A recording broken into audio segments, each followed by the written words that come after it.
Hello. Hello sir, ನಮಸ್ತೆ. ನಮಸ್ಕಾರ. ಇದು ಇವಾಗ ಆಂಟೋನಿ ಅಲ್ಲಿ ಇದಕ್ಕಿಂತ ಮೊದಲು ದುಡಿದಂತ ವ್ಯಕ್ತಿಗಳು 5-10 ವರ್ಷದಿಂದ ದುಡಿದಂತ ವ್ಯಕ್ತಿಗಳಿಗೆ ಇದುವರೆಗೂ ಒಂದೇ ಸರ್ವಿಸ್ ಅನ್ನುವಂಥದ್ದು ಹಣ ಉಂಟಲ್ಲ, ಹೌದು, ಇದು ಯಾವುದೇ ರೀತಿಯಲ್ಲಿ ಕಾನೂನು ಇದರಲ್ಲಿ ಇನ್ನೂ ಅವರಿಗೆ ಸರ್ವಿಸ್ ಹಣವನ್ನೇ ಕೊಡದೇ ಇರುವಂತ ಪಾಲಿಸಿ ಇದೆ. ಸರಿ. ಇದುವರೆಗೂ ಅವರಿಗೆ ಸರ್ವಿಸ್ ನಾವು ಇಷ್ಟೆಲ್ಲ ದುಡ್ರು ಸಹ ಅವರಿಗೆ ಸರ್ವಿಸ್ ಹಣವನ್ನೇ ಕೊಡ್ಲಿಲ್ಲ.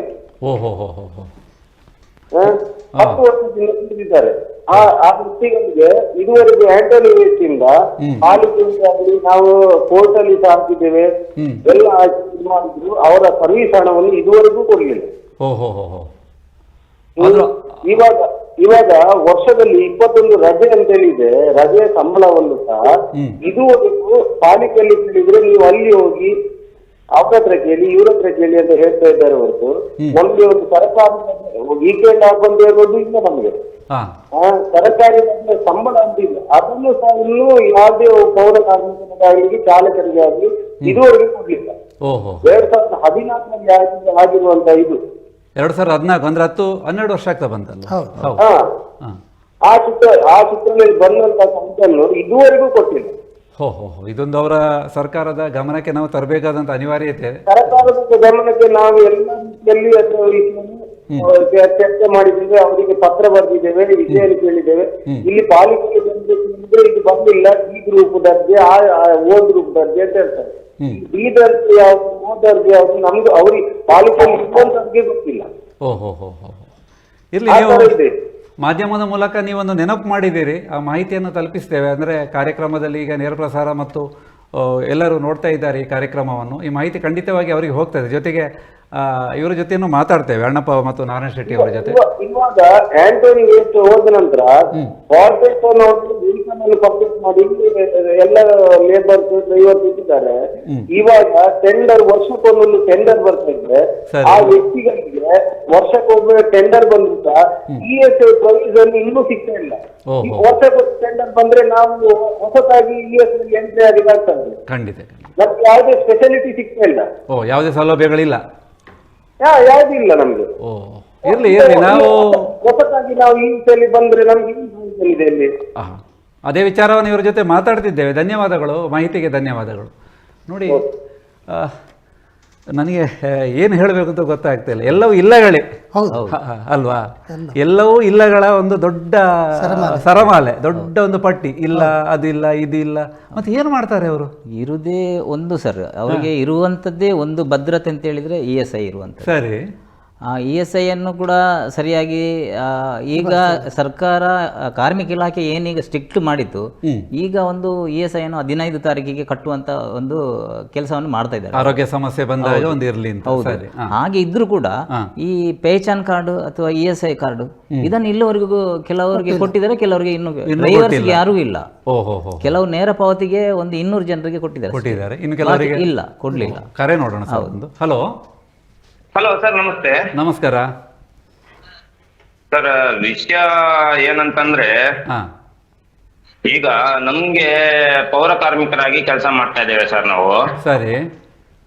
ಆದ್ರೆ ನಮ್ಗೆ ಆಗ್ತಾ ಇರೋಂತ ನೋವುಗಳು ತುಂಬಾನೇ ಉಂಟು ಸರ್. ಒಂದು ಚೂರು ಟೈಮ್ ತಗೋತೀನಿ ಸರ್, ನಾನು ಟೈಮ್ ಕೊಡ್ಬೇಕಾಗತ್ತೆ ಸರ್ ಒಂದ್ ಸ್ವಲ್ಪ ಮಾಡ್ಲಿಕ್ಕೆ. ಅಲ್ಲ, ಒಂದು 3 ನಿಮಿಷದೊಳಗೆ ಹೇಳಿ ನೀವು. ನೇರ ಪ್ರಸಾರ ಆದ ಕಾರಣ ಹೇಳಿ. ನೇರ ಪ್ರಸಾರ ಆದ ಕಾರಣನೇ ನಾನು ಟೈಮ್ ಕೇಳ್ತಾ ಇದ್ದೀನಿ ಸರ್. ದಯವಿಟ್ಟು ಸ್ವಲ್ಪ ಒಂದು ನಿಮಿಷಗಳ ಕಾಲ. 2 ನಿಮಿಷ ಮಾತಾಡಿ, ತೊಂದರೆ ಇಲ್ಲ, ಹೇಳಿ. Okay sir. ವಿಷಯ ಏನಂತಂದ್ರೆ ಸರ್, ಈಗ ನಮ್ಗೆ ನೀವೊಂದು ಪ್ರಶ್ನೆ ಕೇಳಿದ್ರಿ ಆಗ್ಲೇ. ಕಸ ವಿಲೇವಾರಿ ಹೇಗೆ ಮಾಡ್ತಾರೆ ಮತ್ತೆ ಹೇಗೆ ಸಾಗಾಟವನ್ನು ಮಾಡ್ತಾರೆ ಅಂತ ಹೇಳಿ. ಸರಿ ಸರ್, ನಾವು ಕಸ ವಿಲೇವಾರಿ ಅಂತಂದ್ರೆ ಮನೆ ಕಸ ಸಂಗ್ರಹಣೆ ಮಾಡುವಾಗ ಸಾರ್ವಜನಿಕರು ಕಸವನ್ನು ಡಸ್ಟ್ಬಿನ್ ಅಲ್ಲಿ, ಕಾಂಪೌಂಡ್ ಅಲ್ಲಾಗಲಿ, ಮನೆ ಗೇಟ್ ಅಲ್ಲಾಗ್ಲಿ ಇಡ್ತಾರೆ ಸರ್. ಸರಿ. ಇಡುವಾಗ ಅದರಲ್ಲಿ ಟೋಟಲ್ ಆಗಿ ಮಿಕ್ಸ್ ಆಗಿ ಇಟ್ಟಿರ್ತಾರೆ. ಮಿಕ್ಸ್ ಆಗಿ ಇಡುವಾಗ ನಾವು ಅದನ್ನ ಸ್ಯಾಗ್ರಿಗೇಷನ್ ಮಾಡ್ಬೇಕು ಸರ್. ಅದರಲ್ಲಿ ಪ್ಲಾಸ್ಟಿಕ್ ಇರುತ್ತೆ, ಬೇರೆ ಬೇರೆ ತರ ಮೆಡಿಸಿನ್ ಮಾಡಿ ಮನೆಯಲ್ಲಿ ಕೆಲವು ಪೇಷಂಟ್ ಗಳು ಇರ್ತಾರೆ, ಮೆಡಿಸಿನ್ ಮಾಡಿರ್ತಾರೆ. ಅದೆಲ್ಲ ಗ್ಲುಕೋಸ್ ಪೈಪ್ಗಳಾಗಿರ್ಬೋದು, ಮತ್ತೆ ಸಿರೆನ್ಸ್ ಆಗಿರ್ಬೋದು, ಈ ತರ ಎಲ್ಲ ವಸ್ತುಗಳನ್ನ ಒಟ್ಟಿಗೆ ಮಾಡ್ತಾರೆ, ಒಟ್ಟಿಗೆ ಇಟ್ಟಿರ್ತಾರೆ. ನಾವು ಅದನ್ನೆಲ್ಲ ನಮ್ಮ ಜೀವದ ಹಂಗನ್ನು ಇಟ್ಟು ನಾವು ಬೇರೆ ಬೇರೆ ತರ ಚಾಗ್ರಿಕೇಶನ್ ಮಾಡ್ಬೇಕಂತ ಪಾಲಿಕೆದ ಆದೇಶ ಆಗಿರ್ತದೆ ಸರ್. ಆಗಿರುವಾಗ ನಾವು ಅದನ್ನ ಚಾಗ್ರಿಕೇಶನ್ ಮಾಡ್ಬೇಕು. ಅದನ್ನ ಕೈಯಿಂದ ನಮ್ಗೆ ಸೇಫ್ಟಿಗಂತ ಏನು ಕೊಟ್ಟಿರಂಗಿಲ್ಲ ಸರ್. ಇದುವರೆಗೂ ನಮ್ಗೆ ಸೇಫ್ಟಿಗಂತ ಎಲ್ಲಿಗೂ ಯಾರು ಕೊಟ್ಟಿರಂಗಿಲ್ಲ, ಪಾಲಿಕೆಯಿಂದ ನೀಡೂ ಇಲ್ಲ. ಆದ ಕಾರಣ ನಾವು ಸ್ವತಃ ಖಾಲಿ ಕೈಯಿಂದನೇ ಅದನ್ನ ಚಾಗ್ರಿಕೇಶನ್ ಮಾಡ್ಬೇಕು. ಚಾಗ್ರಿಕೇಶನ್ ಅಂತಂದ್ರೆ ಆ ಹಸಿ ಕಸ ಒಣ ಕಸ ಒಟ್ಟಿಗೆ ಇಟ್ಟಿರ್ತಾರೆ, ಅದನ್ನ ಎಲ್ಲ ಬೇರ್ಪಡಿಸ್ಬೇಕು. ಬೇರ್ಪಡಿಸಿ ಹಸಿ ಕಸವನ್ನು ಮಾತ್ರ ನಾವು ಡೈಲಿ ತೆಗೆಯುವಂತದ್ದು. ಸರಿ. ಮತ್ತೆ ಶುಕ್ರವಾರ ಒಂದ್ ದಿವಸ ಮಾತ್ರ ಒಣ ಕಸ ಅಂತ ನಮ್ಮ ಪಾಲಿಕೆ ಆದೇಶದ ಪ್ರಕಾರ ಒಣ ಕಸ ಶುಕ್ರವಾರ ಮಾಡುವಂತದ್ದು. ಸರಿ ಸರಿ. ಹಾಗಾಗಿ ಸರ್ ನಾವು ಅದನ್ನೆಲ್ಲ ಮಾಡಿ ಬಂದಿರ್ತೇವೆ, ಆದ್ರೂ ನಮ್ಗೆ ಕೆಲವು ಸ್ಪೆಷಾಲಿಟಿಗಳು ಕೊಟ್ಟಿರಂಗಿಲ್ಲ. ಅಲ್ಲ, ನೀವು ಹೇಳಿದ ಪ್ರಕಾರ 1-2 ಮಾಹಿತಿಗಳನ್ನು ಹೇಳಿದಿರಿ. ಒಂದು, ಜನರಿಗೆ ಅವೇರ್ನೆಸ್, ಅಂದರೆ ಜನರಿಗೆ ಗೊತ್ತಿರಬೇಕು, ಎಲ್ಲವನ್ನು ಒಟ್ಟಿಗೆ ಹಾಕಿ ಕೊಡಬೇಡಿ ಅನ್ನುವಂಥದ್ದು. ಮೆಡಿಕಲ್ ಇರ್ಬೋದು ಅಥವಾ ಇತರ ಎಲ್ಲವನ್ನು ಒಂದರಲ್ಲಿ ಹಾಕಿದರೆ ನೀವು ಸೆಗ್ರಿಗೇಷನ್ ಮಾಡುವಾಗ ಆರೋಗ್ಯದ ಸಮಸ್ಯೆಗಳು ಬರ್ತದೆ. ವೀಕ್ಷಕರು ಕಾರ್ಯಕ್ರಮ ನೋಡ್ತಾ ಇದ್ದಾರೆ, ಅವರಿಗೆ ಮಾಹಿತಿಗೆ ಸಹ ಇದೊಂದು ಒಳ್ಳೆಯ ವಿಚಾರ. ಅದ್ರ ಜೊತೆಗೆ ಇದನ್ನೆಲ್ಲ ಮಾಡಿದ್ರು ನಿಮಗೆ ಯಾವುದೇ ಸೇಫ್ಟಿಗೆ ಕೊಟ್ಟಿಲ್ಲ ಅಂತ ಅದೊಂದು ದುರಂತವಿದೆ ಅವ್ರ ಬಗ್ಗೆ. ಅದರ ಬಗ್ಗೆ ನಾವು ಈ ಮಾತುಕತೆ ನಡೆಸ್ತಾ ಇರೋದು. ಇರಲಿ, ನಿಮ್ಮ ಆ 1-2 ವಿಚಾರಗಳ ಬಗ್ಗೆ ನಾನು ಧನ್ಯವಾದ ಹೇಳ್ತಾ ಇದ್ದೇನೆ. ನಾನು ಧನ್ಯವಾದಗಳು ಕರೆ ಮಾಡಿದ್ದಕ್ಕೆ. ಹೇಳಿ ಹೇಳಿ ಹೇಳಿ. ನೋಡಿ ಸರ್, ಇನ್ನು ಮೇ ತಿಂಗಳಿಂದ ನಾವು ನಮ್ಮ ಸಂಘಟನೆಯಿಂದ ಮನವಿಯನ್ನು ಪಾಲಿಕೆಗೆ ಕೊಟ್ಟರು ಸಹ ಇದುವರೆಗೂ ನಮ್ಗೆ ರೈನ್ ಕೋಟ್ ಆಗ್ಲಿ, ಗ್ಲೌಸ್ ಆಗ್ಲಿ, ಮಾಸ್ಕ್ ಆಗ್ಲಿ, ಈ ಇಂತ ಸೇಫ್ಟಿಗಳು ಇನ್ನೂವರೆಗೂ ಕೊಟ್ಟಿಲ್ಲ. ಮತ್ತೆ ಆಂಟನಿ ವೆಸ್ಟ್ ಇಂದ ದುಡ್ಕೊಂಡ್ ಬಂದಿರುವಂತ ಕಾರ್ಮಿಕರಿಗೂ ಇನ್ನೂವರೆಗೂ ಗ್ರಾಜ್ಯುಟಿ ಅಂದ್ರೆ ಉಪಧನ ಹಣವನ್ನು ನಮಗ ಇನ್ನೂವರೆಗೂ ಲೇಬರ್ ಕೋರ್ಟ್ ಅಲ್ಲಿ ವ್ಯಾಜ್ಯವನ್ನ ಹೂಡಿದ್ದೇವೆ ನಾವು. ಸರಿ. ವ್ಯಾಜ್ಯವನ್ನು ಹೂಡಿದ್ರು ಕೆಲವು ವ್ಯಾಜ್ಯಗಳು ಆದೇಶಗಳು ಆಗಿದ್ದಾವೆ. ಸರಿ.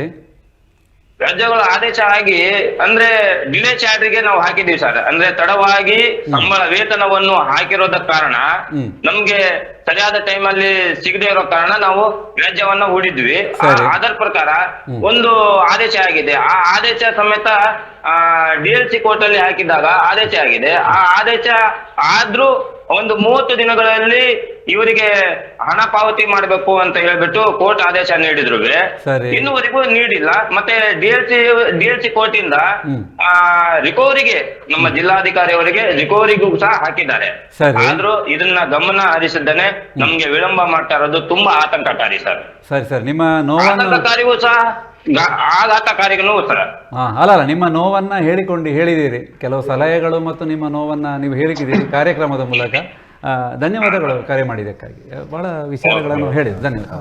ಬಹಳ ವಿಚಾರಗಳನ್ನು ಹೇಳಿದ್ದು. ಹೌದು ಸರ್, ಅದು ನಾವು ಹೇಳೋರಿದ್ದೆವು ಅಂತ ಹೇಳಿದರೆ ಈಗ ಹಲವಾರು ಈಗ ನೀವು ರೈನ್ ಕೋಟ್ನ ಬಗ್ಗೆ ಹೇಳಿದಿರಿ. ಈ ಮಳೆಯಲ್ಲಿ ಒದ್ದೆಯಾಗಿ ಅವರಿಗೆ ಶೀತ ಜ್ವರ ಏನೇ ಬಂದರೂ ಅವರು ರಜೆ ಮಾಡುವಾಗಿಲ್ಲ. ಸರಿ. ಒಂದು ರಜೆ ಹೇಳದೆ ರಜೆ ಮಾಡಿದರೆ ಸೂಪರ್ವೈಸರ್ನವ್ರದ್ದು ತುಂಬ ಅವ್ರಿಗೆ ರಜೆ, ನಾಳೆ ನೀನು ಬರಬೇಡ ಹೋಗು ಅಂತ, ಅಂದ್ರೆ ಬಂದವರನ್ನು ವಾಪಸ್ ಕಳಿಸುವಂಥದ್ದು. ಈಗ ಅಪಾಯಿಂಟ್ಮೆಂಟ್ ಹೇಗೆ ಮಾಡ್ತಾರೆ ಮತ್ತೆ ನೀವು ಹೇಗೆ ಕೆಲಸಕ್ಕೆ? ಅಪಾಯಿಂಟ್ಮೆಂಟ್ ಕೂಡ ನಾನು ತುಂಬಾ ಸರಿ ನಾನು ಮೀಟಿಂಗ್ಗಳಲ್ಲಿ ಹೇಳಿದ್ದೇನೆ ಸರ್, ಸಂಬಂಧಪಟ್ಟವರು ಹೇಳಿದ್ದೇನೆ, ಹೆಲ್ತ್ ಇನ್ಸ್ಪೆಕ್ಟರ್ ಹತ್ರ ಹೇಳಿದ್ದೇನೆ, ನಮ್ಮ ಮೇಡಮ್ ಹತ್ರ ಕೂಡ ಹೇಳಿದ್ದೇವೆ. ಯಾರ್ದಾದ್ರೂ ನಮ್ಮ ಪರಿಸರ ಇಂಜಿನಿಯರ್ ದಯಾನಂದ್ ಸರ್ ಇದ್ದಾರೆ, ಅವ್ರ ಹತ್ರ ಕೂಡ ಹೇಳಿದ್ದೇವೆ, ಯಾರನ್ನಾದ್ರೂ ಒಬ್ಬರನ್ನು ನೇಮಕಕ್ಕೆ ನೀವು ಮಾಡಿ, ನೇಮಕ ಅಥವಾ ಇದಕ್ಕೆ ಏನು ಕೆಲಸ ಇಟ್ಕೊಳ್ಳಿಕ್ಕೂ ಕೆಲಸ ತೆಗಿಲಿಕ್ಕೂ ಒಂದು ವ್ಯಕ್ತಿಯನ್ನು ನೀವು ಗುರುತುಪಡಿಸಿ ಅಂತ ಹೇಳಿದರೆ ಇದುವರೆಗೂ ಮಾಡಲಿಲ್ಲ. ಯಾವುದು ಮಾಡಲಿಲ್ಲ? ಇಲ್ಲ. ನಮ್ಮ ಈಗ ಕಾರ್ಮಿಕರು ಈಗ ತುಂಬ ಜನ, ಈಗ ಒಂದು ರತ್ನವ ಗುಂಡಾಲ್ ಅಂತೇಳಿ ಒಂದು ಹೆಂಗಸು ಪಾಪ ಇಲ್ಲೇ ಕೆಲಸ 7 ವರ್ಷಗಳಿಂದ ಕೆಲಸ ಮಾಡ್ತಾ ಇದ್ರು. ಉದಾಹರಣೆಗೆ ಹೇಳುವಂಥದ್ದು, ಅವರ ಮಗ ಇಲ್ಲಿ ಕಲಿತಾ ಇದ್ರು 10th ಅಲ್ಲಿ, ಅವರನ್ನು ಏನೋ ಒಂದು ವಾರ ರಜೆ ಮಾಡಿದ್ದಕ್ಕೆ ಕೆಲಸದಿಂದನೇ ತೆಗೆದಾಕಿದ್ರು ಸರ್. ಕೆಲಸದಿಂದನೇ ರಿಮೂವ್ ಮಾಡಿದ್ರು. ನಾವು ಸಾಕಷ್ಟು ಸಂಘಟನೆಯಿಂದ ಹೋಗಿ ಬಹಳಷ್ಟು ಕೇಳಿಕೊಂಡೆವು, ಎಲ್ಲ ಮಾಡಿದೆವು. ನಮ್ಮ ಹಿಂದಿನ ಒಬ್ಬರು ಕಮಿಷನರ್ ಇದ್ರು, ಅವರು ಒಬ್ಬ ದೊಡ್ಡ ಕಾರ್ಮಿಕ ವಿರೋಧಿ ಅವರು. ನಮಗೆ ನೆನೆಸುವಾಗ ತುಂಬ ಬೇಸರ ಆಗ್ತದೆ. ಅಷ್ಟು ಕಾರ್ಮಿಕ ವಿರೋಧಿ ಅವರನ್ನು ಕೆಲಸದಿಂದ ತೆಗೆದ್ರು. ಅವರಿಗೀಗ ನಾವೊಂದು ಈಗ ಪ್ರಯತ್ನ ಮಾಡ್ತಿದ್ದೇವೆ ಅವರನ್ನು ಹೇಗಾದರೂ ಮಾಡಿ ಸೇರಿಸಬೇಕು ಅಂತೇಳಿ. ಹಾಗೆ ತುಂಬ ಕಾರ್ಮಿಕರನ್ನು ಏನಾದರೂ ಈ ಸೂಪರ್ವೈಸರ್ಗಳಲ್ಲಿ ಏನಾದರೂ ಅವರು ಕಾರ್ಮಿಕರು ಏನಾದರೂ ಮಾತಾಡಿದರೆ, ಒಂದು ಶಬ್ದ ತಿರುಗಿ ಮಾತಾಡಿದ್ರು ಅವರನ್ನು ಕೆಲಸದಿಂದ ಬಿಡುವುದೇ. ಓಹೋ, ಬಹಳ ಕಷ್ಟ. ಇಂಥ ಒಂದು ಬಹಳ ಕ್ರೂರಿತ, ಅಂದ್ರೆ ಭದ್ರತೆನೇ ಇಲ್ಲ, ಭದ್ರತೆ ಇಲ್ಲ ಸರ್. ಕೆಲಸ ಒಂದು ಕಾರ್ಯ. ಹಲೋ ಸರ್ ನಮಸ್ತೆ. ನಮಸ್ಕಾರ ಸರ್, ನಮ್ಮ ಟೀಮಿಗೆ ಅವರಿಗೆ ಅಭಿನಂದನೆಗಳು. ನಾವು ಇದೊಂದು ಸಂಸ್ಥೆಯಲ್ಲಿ ನಾವು ಒಂದು 12 ವರ್ಷದಿಂದ ನಾವು ದುಡಿತಿದ್ದೀವಿ ಸರ್. ಚಾಲಕರಾಗಿ ನಾವು ದುಡಿತಿದ್ದೀವಿ. ಸರಿ. ಇದರಲ್ಲಿ ಚಾಲಕ ಒಂದು ತುಂಬಾ ಪ್ರಾಬ್ಲಮ್ ಇದೆ ಸರ್ ಈ ಕಂಪ್ನಿಯಲ್ಲಿ, ಇದರಲ್ಲಿ ಮಹಾನಗರ ಪಾಲಿಕೆ ಕಡೆಯಿಂದ.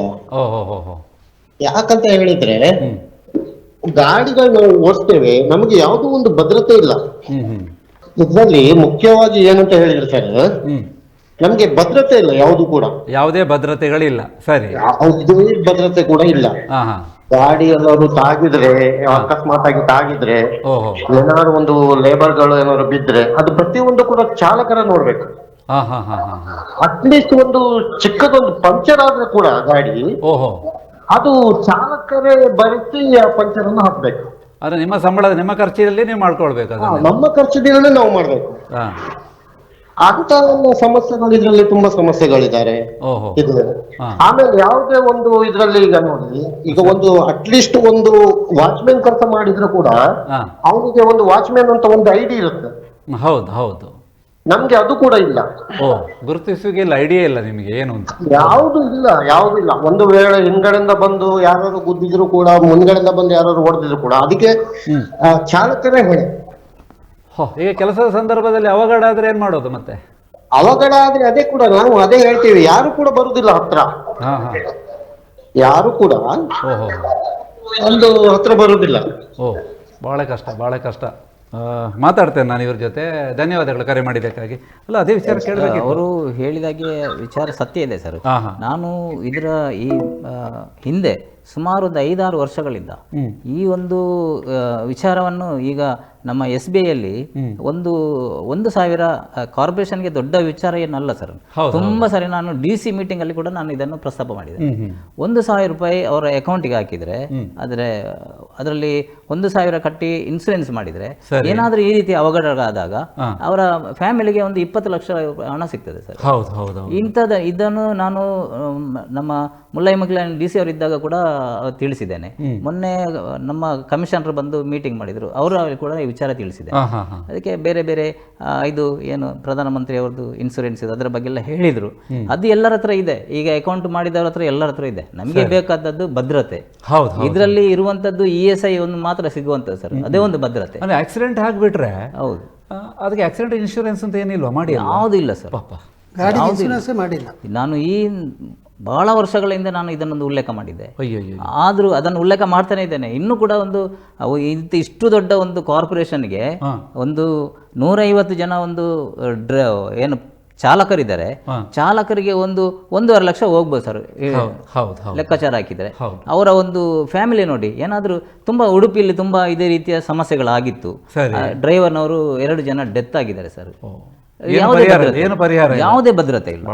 ಇದು ನಾವು ಬಹಳಷ್ಟು ತುಂಬಾ ಬೇಸರ ಆಗ್ತದೆ ಸರ್ ಮಾತಾಡ್ಲಿಕ್ಕೆ, ತುಂಬಾ ಬೇಸರ ಆಗ್ತದೆ. ಕಾರ್ಮಿಕರ ಇಲ್ಲಿ ನಾವು ಹೋರಾಟ ಮಾಡ್ತೇವೆ, ಎಲ್ಲ ಮಾಡ್ತೇವೆ. ನಮಗೆ ಈ ರೀತಿಯ ಒಂದು ಕಾರ್ಮಿಕರಂದು ವೇದನೆಗಳನ್ನು ನೋಡುವಾಗ ಬಹಳಷ್ಟು ಬೇಸರ ಆಗ್ತದೆ.